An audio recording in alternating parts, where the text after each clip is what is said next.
badass angel that came down and was like laying down the law. Didn't know anything about people, but he was going to straighten things out. And he had this like really, deep voice, really tough. And then after the writers saw my rendition of that character, they were like, all right, well, let's change things up a little bit, make it totally socially awkward, nerdy and slouchy. So that, I think, ultimately informed the character a little bit. The manner in which I portrayed him sort of shaped the character.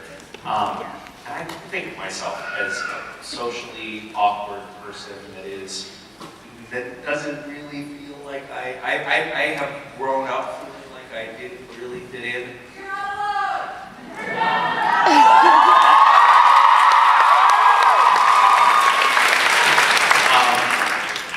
It's nice to be in a room full of misfits. I was actually just a couple of days ago talking about this, to some friends. But I was in a new school pretty much every year, sometimes twice every year when I was a kid. So I was always the new kid at school, and I always didn't really fit into the school, didn't really know the neighborhood, the town. I was always kind of feeling like an outsider, and I think that's very much what Cass's experience has been since we met him. But I think that he also has, formed this little niche of community in, Sam and Dean, and they are kind of like the one place where he feels safe and known. I think that is obviously in sort of direct opposition to the dynamic with Jared Jensen. They're the place that I feel least safe. And most vulnerable. We had this a shock to me, this experience. We had Rob on set recently.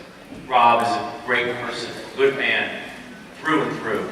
But Jared and Jensen started harassing him the way they usually harass me.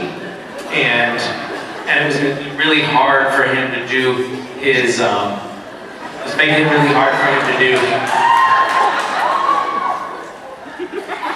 his dialogue during the scene. And then you have to go to the bathroom. Okay. Number one or number two? Hold on one second. Okay, you just have to go pee? You can pee in one of these plants. Wesley, can you wait for just a few more minutes because I have to finish being up here. If you can't, these guys can take you to the bathroom if you're cool with that.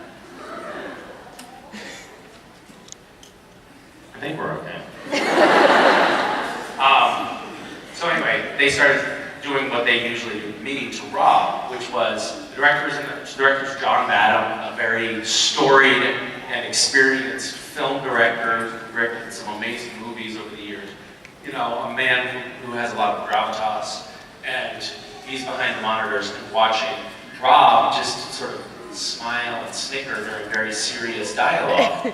And John Badham was like, okay, let's try this again. Really unprofessional. The intonation in his voice is reading. This is an incredibly unprofessional actor. This Rob guy that I'm dealing with. Of course, Jared and Jensen are harassing him. Jared starts putting his hand on poor Rob's thigh on the table where the cameras can't see it. Rob is giggling. This is what they usually do to me. A man possessed of empathy and compassion would probably try to stop this or intervene on Rob's behalf. But instead, I put my hand on his other thigh.